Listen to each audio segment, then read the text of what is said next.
Hello, and welcome back to part 4 of making our 1 million layer Japanese Damascus steel katana. We've got mosaic Damascus in there. We've got 1 million layers of steel on either side. We rough ground this yesterday, and the plan for today is as follows. We are indeed going to continue grinding this, get this ready for heat treat it in a makeshift forge, and then continue grinding. We'll see how much of that we get done. Thanks for joining me on today's vlog.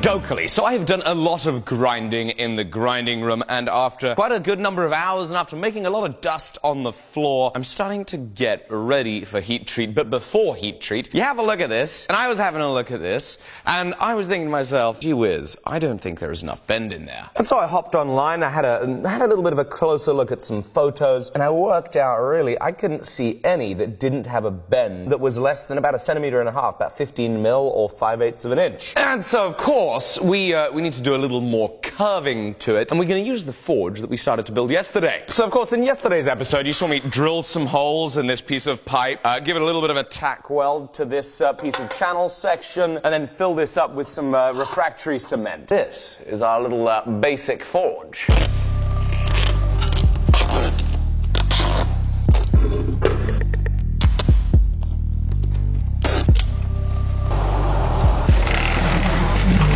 Now, I tell you, I'm very excited. This is going to be a blast from the past. It's going to be like being 11 years old again, starting the craft of blacksmithing. It's going to be an absolute blast.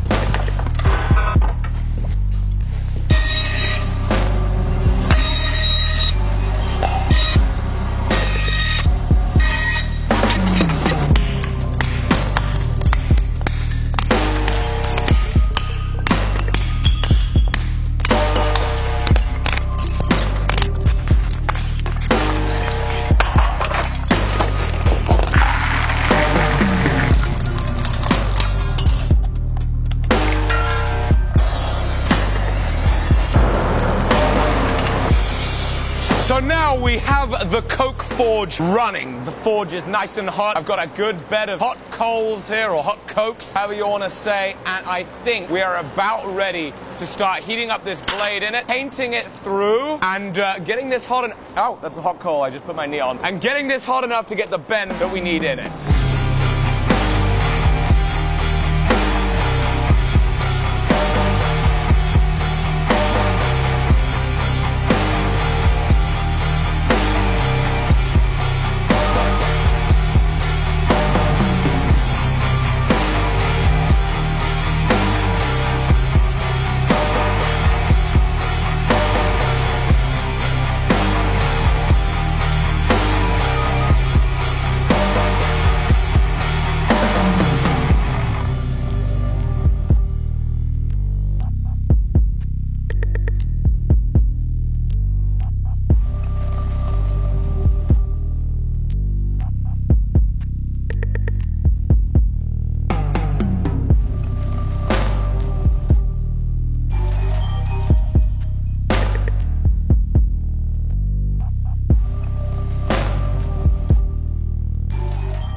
So I have straightened the sword.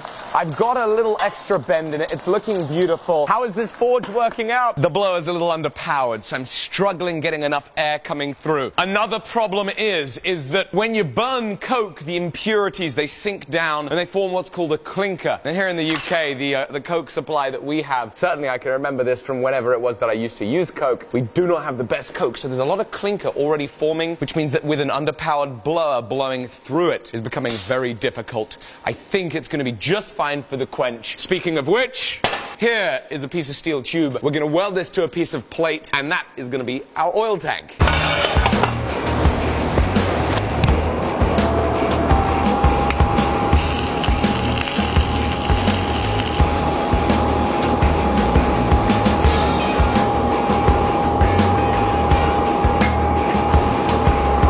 Righty-ho! So I still have one more bead to run. However, the forge is looking nice and hot. We're going to do a normalizing cycle. Okay, in we go. I'm going to heat up the spine first. Since the spine is thicker, by heating it up, I feel then it's going to be easier to flip it over, heat up the edge, and then we can get an even heat. I think we're going to see. I've never done this before on anything this long, and I've certainly never heat treated a blade like this in a coke forge. Baby, lock them doors and keep them lights down low. Nothing on the radio. Keep on playing something soft and slow. Take it away. Woo! Full normalizing cycle number 1 is underway. We're going to do one more before the quench. And while that's cooling, I want to see if there are any clinkers I can hook out of that. Well, most of the fire is clinker. And because of that, I don't want to take the clinkers out because that's going to tear the fire apart. So I'm going to build the fire back up, then we'll pull the clinkers out if we can. Right, so I need to try and get these clinkers out of there. Part of the issue with that, it means I got to take apart the fire, drag out the impurities, and hopefully put the fire back in place before it goes out, because the coke needs as much oxygen as possible to stay lit.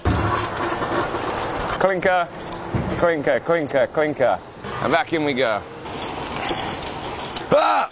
It's so hot. Okay, now the fire's back together and we got the clinkers out of there. It's just going to take a few more minutes to then get hot again. So now as I load up the forge a little bit, you see I'm putting the coke that's directly from the bag. Because it gets bagged after it's been rained on and such, it's all very moist and wet, which means that as we heat it up, it's not only steaming, but it's crackling and popping everywhere. It's unpleasant to be near to it. So I put that on first while we're letting the fire slowly build up, and then it's crackling and popping everywhere, and then by the time we then go into it, all the material that's spilled off the sides is dry, and we can use that to then feed it as we are having to be really nice and close to it and as we're working through. Ideally, this isn't the way you work a forge. Ideally, you slowly bring in your moist coke instead of putting it straight on top because you want to avoid the crackling. There's no way to slowly bring it in and dry it, so we're just forcefully drying it. So in my haste, of course, I got the clinkers mixed in with all the good coke. Here you can see what they look like. So even though the coke is like 99% pure carbon, there are still impurities. They sink down to the bottom of the forge and block up the oxygen from hitting the coke that needs it to burn. I used to do all my forging in coke fires. Nothing like this, but the same kind of principle, and tending the fire is such an important skill when you're using the coke forges. Maybe lock them doors and keep them.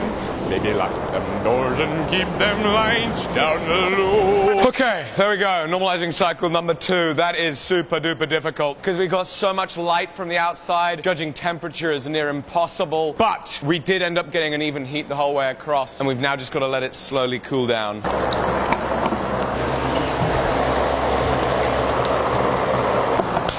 Let's hope it doesn't leak.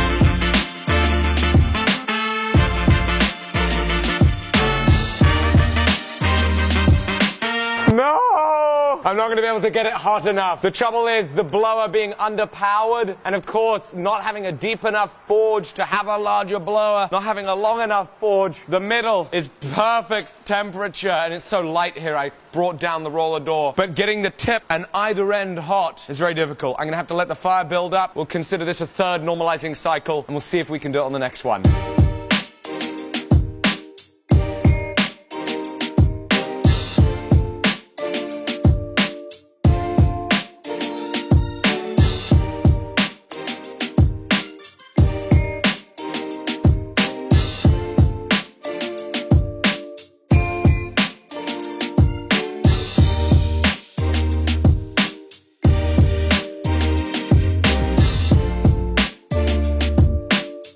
Okie dokie, that was a stressful moment. I think we're gonna be okay. It took so much time getting the heat right, but whew, that is difficult. Very, very difficult. You'll notice I didn't do this in the traditional style. There's no clay back on here. I'm not creating any hamon. I'm just trying to harden the whole thing. And the reason for it is we're making Damascus steel, and we want the Damascus steel pattern to show up nice and evenly the whole way through. And if you do a hamon, you're then going to end up in a discrepancy in contrast. As I've mentioned before, you get the better contrast when it's hardened. So if you have a soft back and a hard blade, you end up with less contrast on the back, on the spine, and more contrast on the blade. And I just don't want that to happen. We want it to be straight contrast the whole way through. And so I'm pretty sure that we're pretty straight. Yeah, slight bow in it. We did what we could to straighten it. At this point, it's going to be extremely brittle, so I really have to be very careful with that. So I'm going to wipe down the excess oil, and now, again, this is extremely brittle. We're going to go into the tempering room. I'm going to grind all the surfaces, and then I'm going to try and work out very quickly how we can do a tempering cycle on this. Because obviously, my oven in the kitchen is not big enough to fit this in. You hear that high pitch? That's fantastic. This edge is hard. Woo!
The sword has been ground after the hardening process. Of course, we tested it with a file, and it is skating a file rather marvelously, and now is the very difficult and nerve-wracking process of tempering this. Now, what is tempering? Tempering is the process of taking what was a very hard and brittle heat-treated steel object and heating it up to a significantly lower temperature than the hardening temperature. This is going to be a very precarious process. I've got to take my time. I've got to observe constantly the temperature. We're going to be judging the temperature of the piece by the temper colors, and that is, once you have polished material and you heat it up, the polished material will oxidize and form different colors, from straw all the way up to a dark blue. We're looking for a straw, and that is 200 degrees Celsius or 400 degrees Fahrenheit.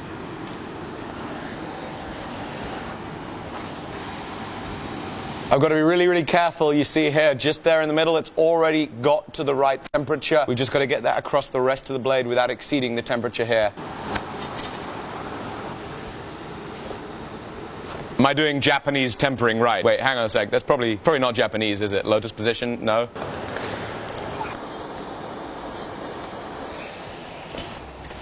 Okay, so we've tempered it. I got a little hot spot there where it's too hot. Not majorly worried about it anyway, since ideal tempering lasts a lot longer than what it is that we can do with our dying coke forge. This has been a nerve-wracking day. So while that's tempering, guess what arrived today? We have a special box. Yeah.